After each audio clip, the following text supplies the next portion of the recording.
The regular NFL season is just a little more than 3 weeks away. There are still 2 pretend football season games for your New England Patriots, and one roster of 53 men is slowly coming together, at which the crux of debate these days seems to be the wide receiver room.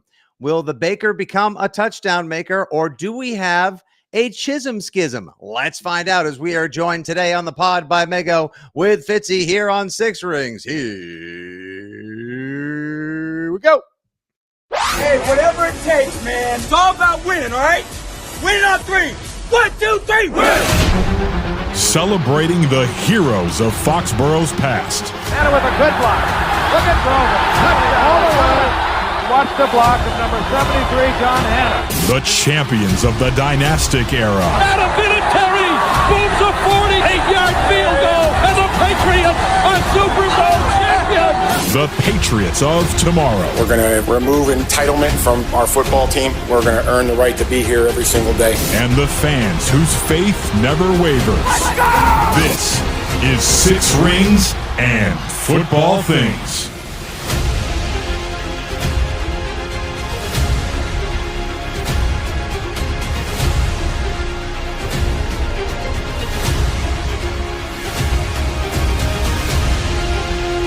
All righty, everybody. Thanks for joining us on the latest live Six Rings and Football Things across the Fitzy GFY and WEEI socials. There she is, Mego at Megan_Ottolini. And of course, your old pal, Nick Fitzy Stevens here at Fitzy GFY. We are coming off of a largely successful preseason debut for the Mike Vrabel era New England Patriots. A pretty good game for Drake May, better than average for Will Campbell. But there were some people who popped and shone through the mess and the madness, convincing us that perhaps they've got a better than average shot at making the 53-man roster as well. Now then, unfortunately, there's a lackluster practice on Monday, which I heard about, as the Pats prepare to go to Minnesota, where they're going to face old friend B-Flow, Kevin O'Connell, and the Minnesota Vikings in not one Mego, but 2 joint practices. We'll get to that and what the Patriots can expect in just a couple minutes.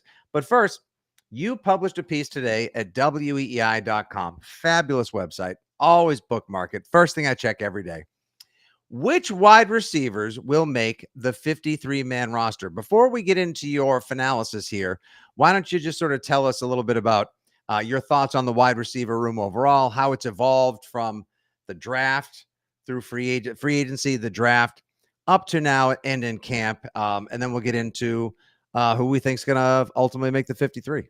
Sure. So it's a crowded room. And when we've said that and raised questions with Mike Vrabel about it, he has said everybody has a dozen or so wide receivers on their roster when it's 90 guys, 91 guys in camp. And that's true. But the difference with the Patriots is there are so many of these guys who they have some level of investment in, be it very recent draft status, draft capital that they expended on them, or actual guaranteed money tied up in them. And that's why the battle for these, we're assuming in this article that I wrote, 6 spots is so interesting, because there's going to be a couple guys who just, somebody who maybe isn't paying as much attention to what's happening in training camp, waiting for the regular season, will say, holy crap, they cut that guy, or they traded that guy.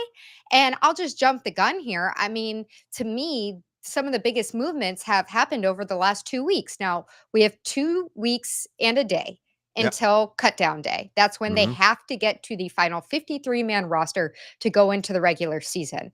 And in these past 2 weeks, since that in-stadium practice that they held 2 Fridays ago, you have Kendrick Bourne going out with an injury, and then Jalen Polk going out with an injury in the preseason game.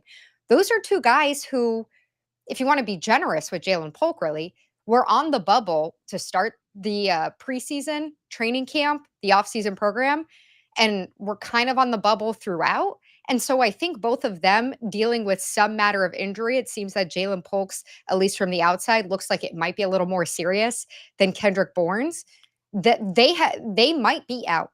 Like those 2 guys very much might be out. They might be 2 that are gone. And that really changes the dynamic of who's fighting for that 6th roster spot and what impact will they make on the team. And do they sneak on as a receiver, or they go in for that special team / technical wide receiver role, as we've seen Bill Belichick teams employ so often? Yeah, I've been one to say when not complaining, for everyone who's listening, about how I'll never forgive them for not drafting Lad McConkey. There's your prerequisite reference, everybody.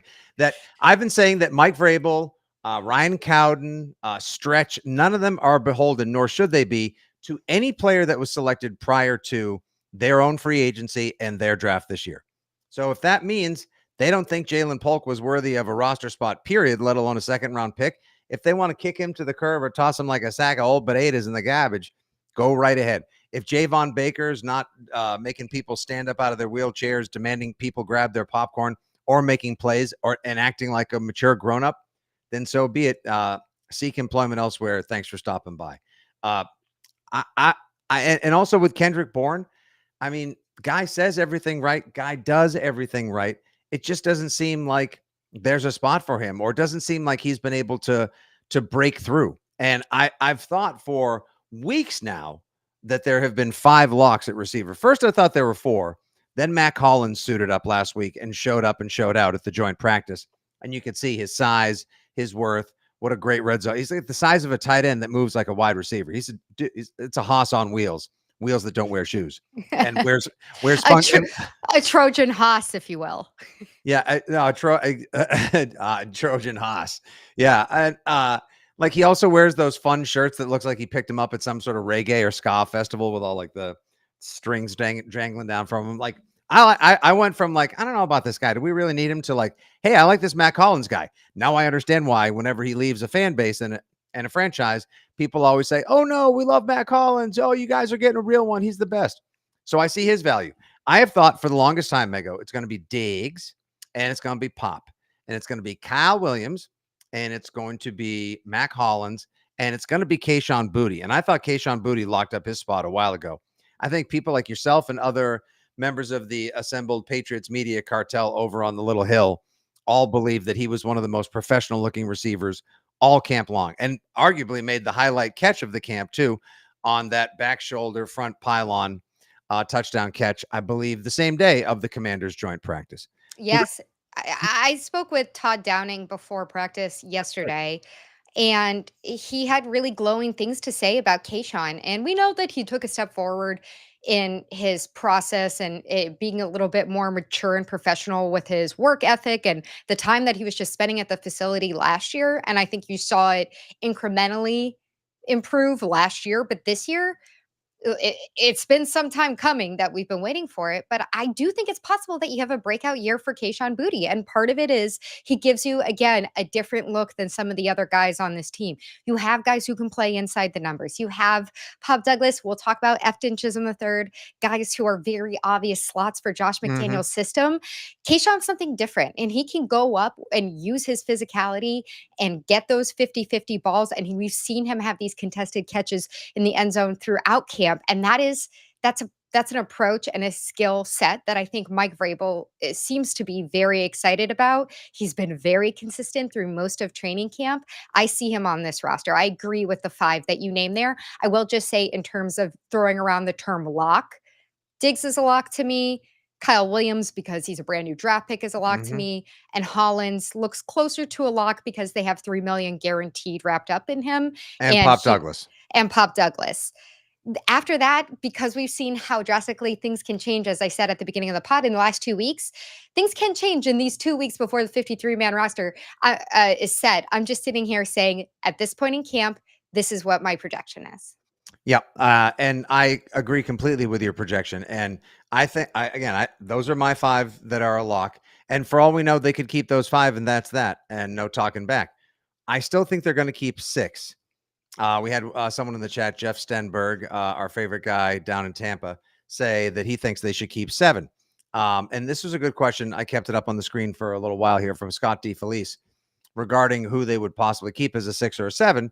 With the dependency of Josh McDaniel's offense on the slot receiver, and considering the size, I'll add in editorially, and injury history of Pop Douglas, isn't keeping Chism as a backup almost required? I can see him being a slot backup. I think Kyle Williams could also play. I think there's a number of guys. Steph Diggs can also play the slot. Yeah. You have plenty of guys that can play the slot.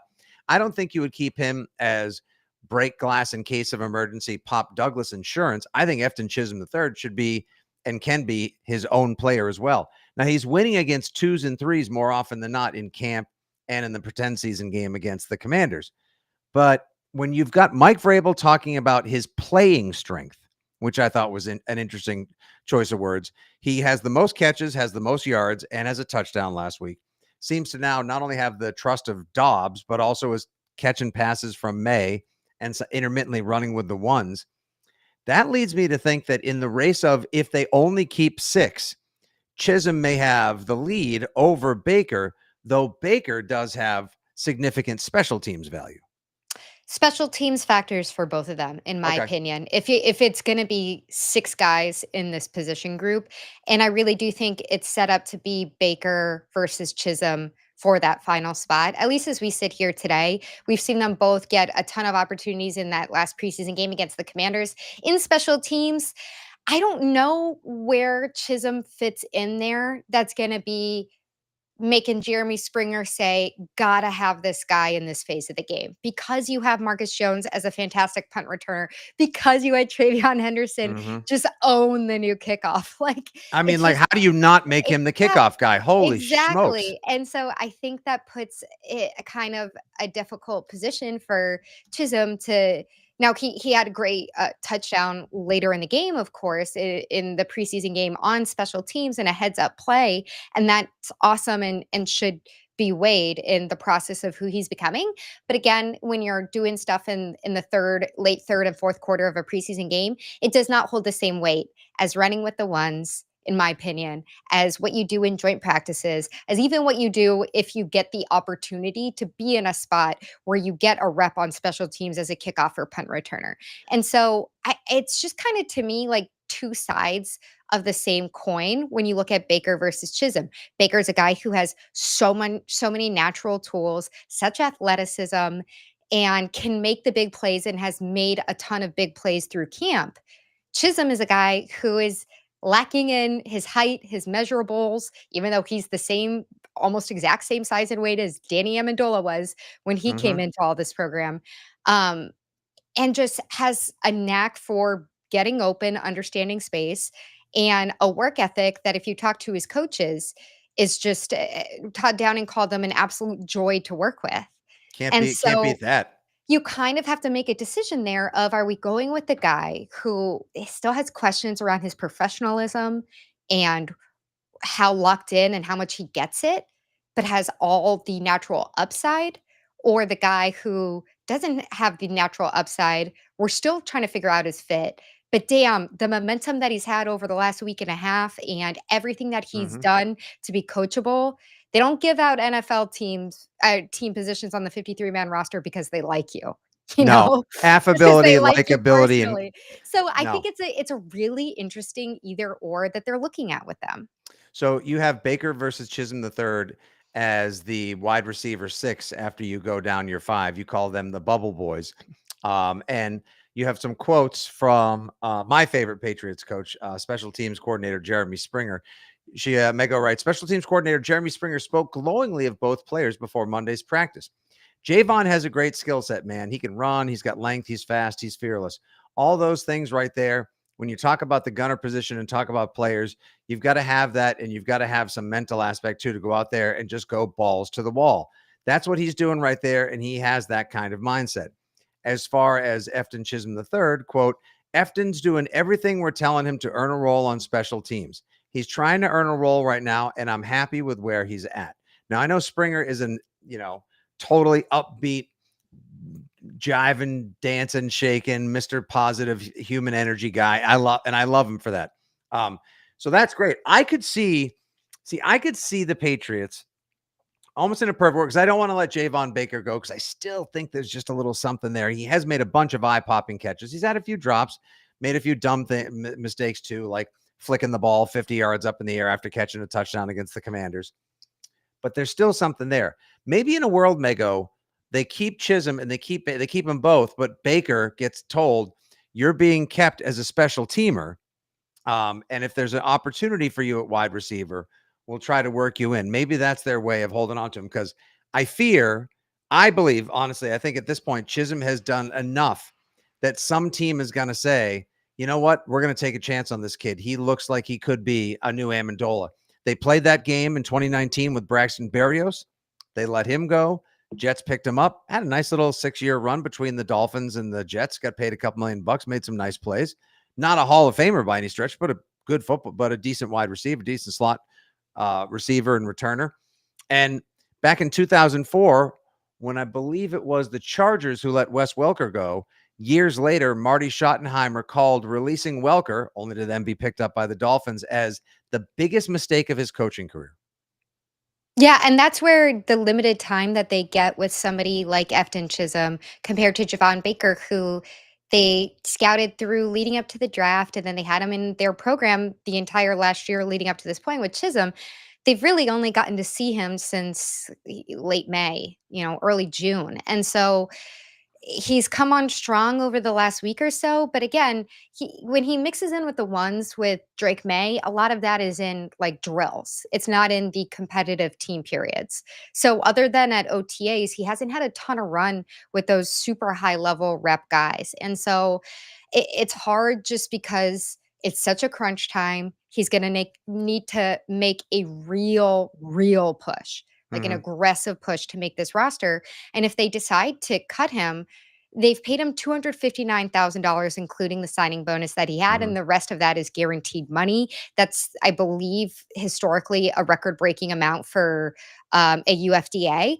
And that indicates that, yeah, there were other teams, and I talked to his personal coach back at home. There were other teams that were interested in him, that wanted to bring him on. And so, if he broke Cooper Kupp's records at Eastern Washington. The kid's he's not an anomaly. It's not he's like not he was. He's not a total rando, No, he's exactly. So I think the question there is, when you look at his process, are you seeing enough indication that he's going to develop into somebody who's really going to make a difference on your 53-man roster later this season or next season or the season after that, and somebody that you want to be developing in your program? And the NFL is not usually a developmental league, but you feel like he is that Amendola, Wes Welker, Edelman-ish type, and you can't bear to cut him because you know that he's not going to make it on in the practice squad and somebody else is going to pick him up?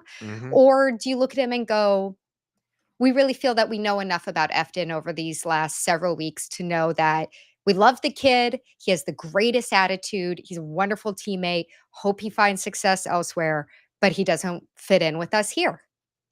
Yeah, I can't see a world, and I can't see a Josh McDaniels offense, no matter how reconfigured, revamped, and revitalized it is, where a guy like Efton Chism just doesn't fit in or doesn't have the time to develop into something else. Yeah, like you said, Marcus Jones will be your punt returner likely, and then you'll have Travion Henderson as your primary kickoff returner.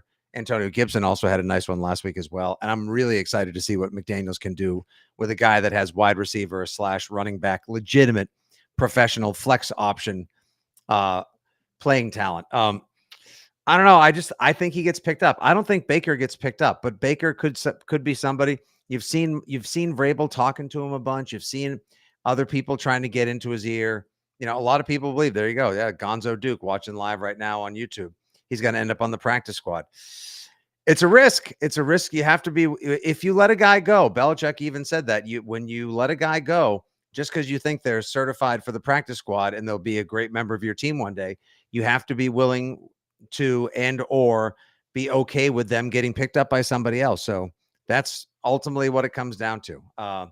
Any other players, by the way, in attending so many practices, Mego, on the rest of the 53 that you think are either locks or have a greater than average chance of making it that you didn't necessarily see as possible members of the 53?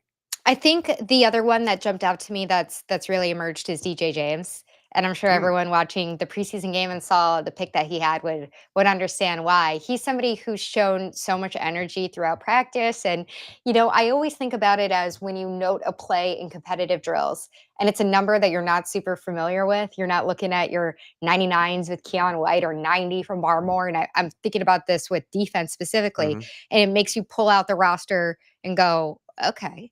And I feel with DJ James, there have been a couple different days when we've done that. We've said, okay, there he is again. There he is again. I tweeted this. I do think that there's something a little bit JC Jackson-ish about him. And again, JC Jackson, who was pretty under the radar when the Patriots brought him on, had some off the field stuff when he was good entering the until he draft. demanded to get paid, and then his career went sideways. Hey, he got paid though. He got that bag. That's for damn sure. Thank you, Chargers. Just not from the Patriots. And then we if you followed his career, it was kind of peaked over here. But that's somebody else who I'd have an eye on. I always struggle with his first name, Fitzy. Khyiris Tonga. Oh, Khyiris, yeah. Khyiris Tonga. Somebody I didn't have a super high profile on going into you training need camp. defensive line depth. You need rotational depth for sure. And as far as Khyiris Tonga has actually looked the part of somebody who can hold the block and eat some trench, if you will. And DJ James, I hate to say it, you need some cornerback depth. Gonzo's probably going to be just fine.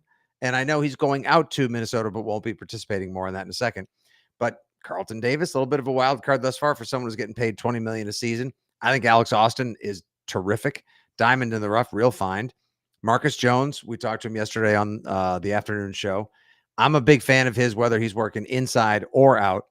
But you could use two other guys, especially with Marcellus Dial, who probably was going to make the team better than Isaiah Bolden, I think, at this point. You need some guys. So for DJ James to pop out and be the discount JC Jackson for the 2025 Pats, that's total bonus. Love it. Yeah, I agree. I think I saw somebody making a comparison. I'm sorry, I don't remember it off the top of my head. So if you remember it, you can tell me. Making comparisons to Malcolm Butler, which again, another Patriot hero. Another UDFA. So that's kind of the level of, hey, have you maybe found something on the opposite side of the ball that now this guy has earned his 53-man roster spot? I continue to say these practices coming up in Minnesota carry so much more weight, in my opinion, than a lot of what you're going to see on TV in the next two preseason games. Not like those things don't matter, but just clocking where these guys are week by week, especially because it's such a young team, week by week, what their progress is, what their process is, and trying to chart who they're going to be throughout the season.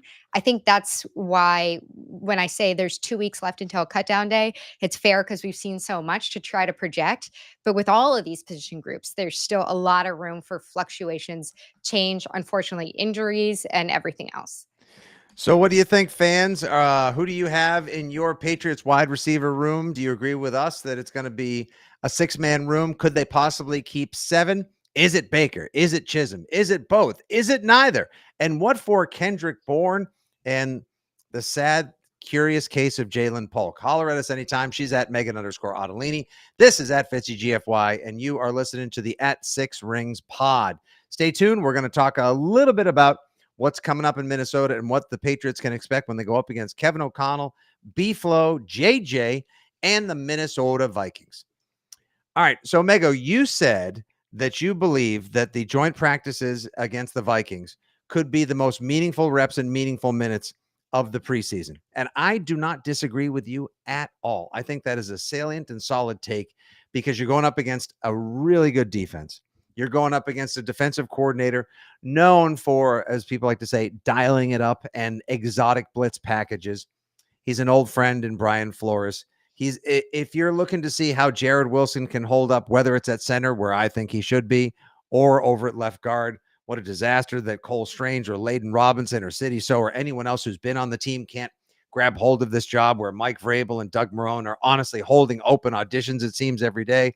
And then Will Campbell, who graded out pretty well, especially in run blocking in his first game and against the Commanders in joint practices. This is where we'll really get a chance to see, okay, so everyone's kind of been, buffing you guys up a little bit, that you've been making all this progress and you're one of the most improved teams and the turnaround is real. Okay, now show it against a team that has Super Bowl dreams. And also, I just can't kind of wait to see what JJ McCarthy looks like when it starts to count. I freaking loved watching that kid in college. I feel like JJ is just because he was, again, one of those guys who you could have ended up with. Jaden Daniels to me is the biggest what if those guys had switched positions in the draft Drake and JJ or Drake and Jaden. But there were friends of ours, very, very extremely well-informed, like Tommy Curran, who really thought that JJ McCarthy was the route that they should have taken in that draft. Yeah, I was a big fan. If they had taken There was a lot of buzz actually that Elliott Wolf was pretty taken with JJ McCarthy and that there was a lot of love for him in the building. I guess obviously we know which way they ultimately went. And there are some people that think, like here's a commenter, Poppy Love Crypto. All we need is Drake to snap out of the puppy stage. Do you think Drake May is like still in the puppy stage? Like, obviously there's a lot of growing still left to do for him, but do you think he's still like kind of like a doe-eyed rookie, or have you seen some progress that has given you that's given you some confidence in him moving forward? I would guess that the puppy stage goes back to the turnover that he had in the preseason game, which No, was it's not great. a dreadful turnover. So I don't blame people with being frustrated by that. Right. But Yeah, Andy Hart called it Farvian, which is actually pretty solid, meaning like trying too hard to be a backyard playmaker. okay, yeah, gunslinger, all of that. That Yeah, balance that he it has to didn't find. involve like stealing insurance money or pills. To me, I felt I felt that that was more indicative of his lack of experience, and that's just kind of like a combination of trying to do too much and not understanding the stakes of the situation. Now we say stakes, it's a preseason game, but you can't ever get into the habit of doing something like that. No, That no. you got to be able to just take the sack and know that it sucks, or scramble back up to the line of scrimmage and make it a neutral play, but you can't just try to do everything all at once. But calling him like that, he's still in the puppy stage. Yeah. Maybe that point where your puppy's like almost a year old and still has the really big paws, Mhm. but can be trusted in the house for 3 hours without having to rush back and let them out. Yeah, I see. My big take on Drake for this year is you can judge him whenever you want. Like he got 11 games in last year, but it's still technically a rookie year until he plays 17 games, right? So this is the end of his rookie year. And if he plays all 17 and has a good solid first year under Vrabel and McDaniels with all this new talent in front of and around him in his periphery, then that's it. We won't say like, oh, he's only played 1 2/3 seasons. Like, no, he'll have played 2 years. But my big thing about judging him or assessing how far he's grown or where his talent is that I don't think we should be levying judgment on him until maybe early to mid-October. Like I need to see at least a full month of him in the McDaniels system working with like Diggs is new. Yeah, he's got chemistry with Pop. That's showing. Kyle Williams is new. He's got some chemistry with Booty as well. But like, could it be Chism, Baker, all these? Like, I know he's got a good thing with Hunter Henry, but also, a new running back in Henderson. And, the left side of the line could very well be rookies as well. And you have new center potentially in front of you. Who knows who's going to play right tackle? Marcus Bryant's actually looked pretty good for a 6th round pick. So it's going to take Drake some time. I don't want to say after week 1, like he did it. He's Josh Allen 2.0. And I'm also not going to say the kid's a bust and he's still a puppy. Like I'm going to give him, I'd say mid-October before I start feeling one way or another about how Drake is going. I think that's fair. And one way that McDaniels, and give credit to the front office, whether you think that's more Elliott Wolf or Mike Vrabel, one thing they've done is seemingly from early glances bought themselves some time, because the running game will support a lot of taking some of that weight off of your second year quarterback's shoulders, right? If Yeah. Travion Henderson, we're not going to be having 100 plus rushing yards per game and ripping off 18-yard rushes every down. But if he can combine and complement with Ramondre Stevenson Mhm. and put together a really comprehensive rushing game, and it looks like so far that especially left side of your offensive line is really good at blocking the run game, where when Drake drops back to pass, it becomes a little bit of a bigger Mhm. challenge. If you can Mhm. use that through your first, 6 weeks, and let things kind of develop naturally, and let these rookies and your young quarterback get up to speed, you bought yourself some time, and you're probably still putting some stuff together. Yeah, and for whoever plays cornerback when they have the joint practices, 2 joint practices and 1 pretend season game, which is Saturday at 1 p.m. Eastern as well. We'll try to get you a recap podcast over the weekend as well and hop on and yap it up with you fine Foxborough footballers. I like Jordan Addison and Justin Jefferson, depending on how much they play, could be a nice little test. could be a nice little test for how far, for if Carlton Davis plays at all. Like we said, Gonzo won't. Alex Austin, Marcus Jones. Aaron Jones is always a handful. JJ McCarthy, this is his rookie year because he missed all of last year as well. And that defense, they have a good offensive line as well. And, you'd probably love to see Will Campbell turn into a Darisaw one day. And on the other side, like Minnesota can get after it. Like even without Brian Flores's brilliant scheming and exotic blitzes, they can get after, like they can rush the passer. That's going to be a whale of a front. Like you want to see how far Jared Wilson and Will Campbell have come. You want to see what kind of work Doug Marrone has put in. You want to see the evolution and growth and maturity of Drake May. Let's see how they handle the 2 joint practices. And then potentially maybe a quarter and a half of football on Saturday against the starters and the ones. Yeah, Saturday will be fun, like our little Saturday 1 p.m. game. Again, it's probably going to be more comparable to what you did with Washington, where those days of practice carry a lot more weight because you get so many more reps among the ones than you do in the preseason game. I'm happy for a recap for all of that. But I think because they looked so strong against the Commanders in that joint practice, they looked really good, Fitzy. You were there. They looked really good. Like I thought Drake in that joint practice was like an A-/B+. He looked for sure great. And then the preseason game, it was like, there's a lot of things here to get excited about, but I didn't really see much from the passing game to make me sit up and go, wow, okay, we got some weapons now. We got, Stephon Diggs didn't play. Hunter Henry wasn't out there. So I think the joint practices still hold a lot more weight. But to me, another big question mark is just that left side, as you brought up. Yeah. It's a lot of inexperience on that side. And there have been so many eyes on Will Campbell. Jared Wilson has emerged as one of the biggest delights of training camp. And I saw Wiggy on the morning show just very quickly say, maybe it makes sense to swing Mike Onwenu over to that side. He's playing right guard and he's got so much experience there. Why not put him over at left guard? I don't think Mike Onwenu wants to go over there. No, don't. It's like, don't. He's happy where he is. He's healthy. Like he's doing his thing. Like don't make him try to learn a whole new set of footwork and new blocking schemes. Historically, I don't think he likes playing on that side. He played over there with Isaiah Wynn. I don't think it's a good time. Isaiah Wynn has poisoned one in many a watering hole. The only guy I ever heard of to yell at Mike Reese, for God's sake. Shame on him. No, leave Onwenu where he is. Work with the young kids. Maybe somebody steps up and wins that left guard spot. We'll see. Yeah, and they're going to be an absolute handful to deal with, which I think is great for the Patriots. I want to see them get tested more now as well. Like, Minnesota's pass rush, Minnesota's line, JJ McCarthy. I think this is all a terrific test for the Patriots as well. And make sure you follow Megan Ottolini at Megan_Ottolini. She'll have her observations as well. We'll glean what we can from the beat reporters and friends on the media hill that'll be out there as well, who will give us some fresh perspective.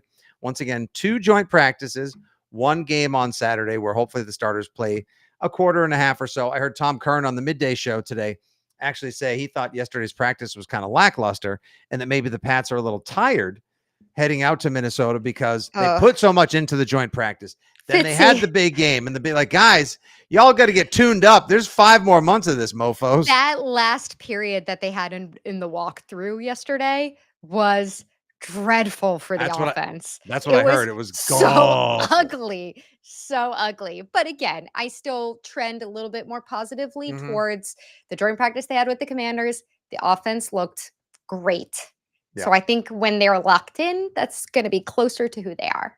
Well, we shall find out soon enough. Thank you guys for listening to the latest 6 Rings and Football Things with your old pals, Fitzy and Mego. We'll be back very soon to talk about those joint practices and, of course, recap pretend season game number 2 at that gorgeous metallic glass alien spaceship parked right in the middle of downtown Minnesota. It's incredible, by the way. Like, it is such a striking building when you see it. Like, really, really awesome. I wish. Oh, yeah? Yeah. Oh, yeah. Then Minnesota, you go out afterwards. nice? Yeah, you go out afterwards and get a couple of juicy Lucy's. It's a yum. It's a real big yum. Oh, wow. Watch yourself now. Yeah. I love St. Paul, but I love the Twin Cities, period. It's so much. I think they're a ton of fun, good food, good people. Anyway, it's not that podcast. Anyway, so thanks for listening, everybody. Always a good time. Make sure you subscribe. Tell your friends to join the fastest growing Pats fan community out there in all of the podcasting lands. You can find us on Spotify, You can find us on Apple Pods and, of course, the iHeart app and the Odyssey app anytime. For Mego, this is Fitzy. We'll talk to you soon. Good day. God bless. Appreciate y'all tuning in live. And as always, go Pats. Don't